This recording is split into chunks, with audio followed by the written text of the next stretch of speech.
are back here at the Nikki Clarke Show, Pink Box Bistro, and we have a lovely lady in red.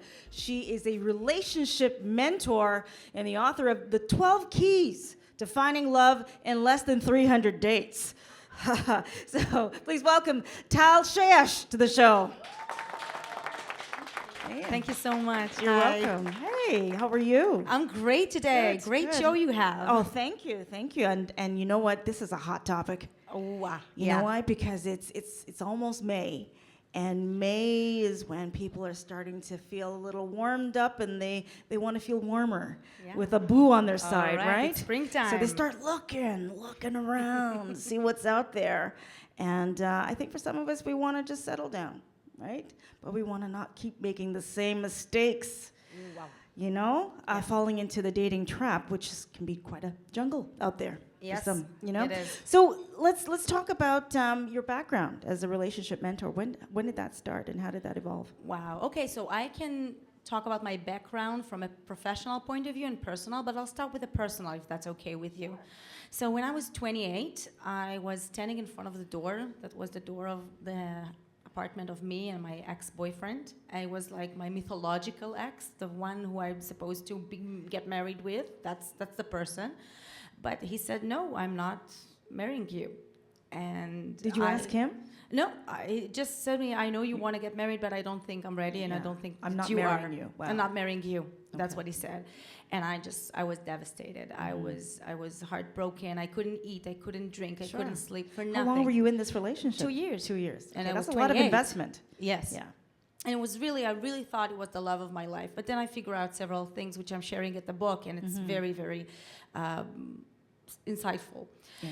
Anyway, so I was there. I didn't know what to do, and I started going back to the dating scene over and over again. And I was like, looking okay, and thinking what's going to happen to me. And then it comes date after date after date, and I just couldn't find anybody who is a perfect match for me. No And connection. No, and I started asking myself, like, aren't there any good guys left? Are they all married? Are they gay? What's going on? Is there anyone? Just one for One me? guy, Just yeah. one guy for me? Yeah. So it took me 4 years, and then I met somebody which I really fell in love with, but it turned out that if I stayed more with him, it became a very abusive relationship. Wow. And I was very low. I was in the deepest place I've ever been. I was in a very low position, and I just made a covenant with myself, and that's my first breakthrough, and that's the first chapter of the book. Right. The covenant with myself, because you can't do anything without loving yourself, Yes. without nurturing That's so yourself, true. and without having this contract, this covenant with yourself of what you... You're not going to lower your standards, right? Exactly. Okay. And then I started to develop this 12 keys, and after I managed to work on them with myself, after 2 weeks, I met the love of my life. 2 weeks. Wow. And after 2 weeks, he told me, I want you to be the mother of my kids. And after a month and a half, I had a ring on my finger. After a week, I discovered I'm pregnant. And after a week, I discovered that the pregnancy is twins. I'm speechless. Wow. So as soon as you made this commitment to yourself, and I'm sure maybe you jotted it down too, you said, this is what I'm sticking to, then everything gravitated, everything you wanted, the way you wanted it. It was amazing. And it was expeditious too. It wasn't even like, took a while. It happened It just- fast. like this. Wow. It happens that once I figured out what the keys are for myself for finding love, and we're today like more than 8 years together with 7-year-old kids, and it's like amazing. Twins, amazing. Twin boys or girls? Boy and a girl. Boy One of and a it, girl. Yes, I have to show you the pictures later. They're amazing. Oh, They're wow. adorable. But that's the personal point of view. The professional was that I decided that maybe I have something to share. So I went to do my MA in sociology, and then I will learn how to be a relationship mentor and a group facilitator. And I work with women and with couples, singles and couples all over the world, by the way, via Skype and in my practice, and I'm doing my lectures. And this is what's the story of behind it. Excellent. Okay. And I was going to ask you, what's the personal connection? But you've shared that so beautifully, and I'm inspired. Are you inspired by that? Yeah. Thank you. Incredible Thank how that you. works. So, all right, now dating for dummies. What are some of the do's. How about two of them that you should Okay. really be mindful of when you're dating, and two don'ts? Okay. So first of all, and it's very, very important, is drop the list. I truly... You mean the laundry list of all the things you want in a person? Yes. Okay. Exactly. All I know right. that it's very revolutionary, and everybody say like make a list, and there's a huge wave in the world of making. And I truly believe in lists. I'm a big believer in lists of to do things in life and about shouting out your dreams. However, when it comes to love, well, when I met my husband, he was 2 weeks after he got divorced. He was an actor. And he was moving to the UK for his master's in classical acting. Would you date somebody like that? Wasn't really on my list, no. It wasn't on your list, exactly. But we fell in love. Yeah. And that's the thing. The thing is not like I want him tall, or I want him this height, or this blue eyes, or brown eyed. I want him like this color. Because there are people with very specific lists. Exactly. Yeah. And that's what preventing them from Okay. first of all, freeing themselves and open their minds to the vibe, to the connection. We all, all going like, I'm going to get this, this, and this. This is not a shop. We're not shopping for people. It's We're not not Costco. using exactly Yeah. what you said before. Not It is Costco not membership. Costco. Yeah. Exactly. And you don't get the shopping bags as well. No. No.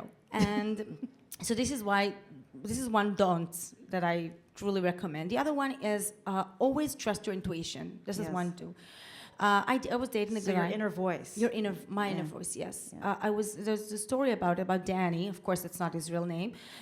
A gorgeous man who told me that he was studying in Harvard for his PhD, and that he told me about his height on the internet and everything. We got together, but something was really not feeling right. And I couldn't tell what, because everything, the story, it aligned too well. I don't know, everything, no holes in It the just story. sounded too good on the resume. It huh? sounded exactly too good on the resume, and after a month, I figured out that I have a business with a pathologist liar. That's how you say it? Yeah, a big liar. A big liar. That's it. So, and it was like it was crazy. And what the message is to trust your intuition. If you think that something is really, really not working well, then it might, and it's not your fear that you're afraid of, being loved, Yeah. then it might be not the right person for you. Something Okay. is wrong over there. Okay. So two don'ts then. Two don't. So I said drop the list. That's it. 1, 2. Don't ever forget yourself in the relationship. Right. Ever Yeah. forget yourself. People 'Cause lose themselves sometimes. Yeah, to especially please the other. women. Especially women, after happens, like a month or two, we forget, and it's all about the guy. I have so many single, beautiful, gorgeous, successful women coming to me and telling me, but what happens after 2 months or 3 months? What's happening there? Yeah. Like, he's just not he's not wooing me the way he did. It's not, he doesn't want me anymore. And the relationship ends like this after 2 or 3 months. And Is it that, okay, let's do a poll. There's some men here in the audience. Is it because men like the challenge? They like the challenge, right? They don't like when it's just too accessible. Is that right? If it's too available, too accessible, they get bored. Am I right? Yeah, I'm getting some nods from men. okay. Yeah. The thing is about first of all, is the challenge, but Okay. I truly believe that when you find the love of your life, you're both ready to have a relationship. And the challenge is not necessarily to what I see, and professionally and personally, as the challenge is not like the challenge of getting you. It's the challenge of be yourself. It's the challenge of I love my friends, and I will go out dating my girlfriends, and I will do my artwork, and I will have my own free time, and I will be focused on myself. Because women, want it or not, they make the world goes round. Sure, sure. Yeah. And I think people, when they're looking for each other, they like someone who's independent, I think, more often than not, and someone who's got their own life going on, and something they can do to complement each other. Not someone who's going to just always be leaning on the other, but Definitely. kind of, Definitely. having a separate life as well. Exactly. Right? And working well together. Yes. Yeah. Totally. Well, I've learned a lot. Thank and you. I'm looking forward to looking through these chapters and learning the 12 keys of finding love, because some people get stuck in a rut and make the same mistakes over and over again. One thing I want to say about the book, which is very important to me, is it's not just my stories. It's a whole place for journalism. You have the exercises and coaching guides and meditations that can help you get the love that you want. First of all, to fall in love with yourself, Yes. and then to attract the right kind of love. And yes, I'm launching this book next week, so I'm so excited. That's exciting. So tell me about the book launch. Okay, so the book launch is on the 27th of April here in Toronto and North York. And all the details can be available on besocialevents.ca at Empower Couple. Awesome. And we have the CEO of Be Social, Daniela Spirlak. She's Woo. here. Make some noise for Daniela. She's amazing. Yeah. So we have the book launch April 27th, and you also have some workshops for couples, yes, right? on the 3rd of May, I'm starting another group of women, a very small and intimate group of women with 10 sessions that together we will work to have the great and enhancing relationship they want. Awesome, awesome. And where can people find you? Empowercouple.com, empower with M, empowercouple.com, and of course on Facebook, Tal Shaish. Okay. And of course, you can contact Nikki. Absolutely. I'm there. I'm right behind you. I got you backed up. So take a look into the camera lens right now, and for someone who is looking for love, what quick advice could you give them? Fall in love with yourself first. Don't wait too long. Don't wait too long. Don't work behind the scenes too much. Just fall in love with yourself and be open, because love is everywhere. It's everywhere. Awesome. Thank Tal you. Shaish, everybody. Thank you. Fall in love here on the Nikki Clarke Show. We'll be back. Thank you.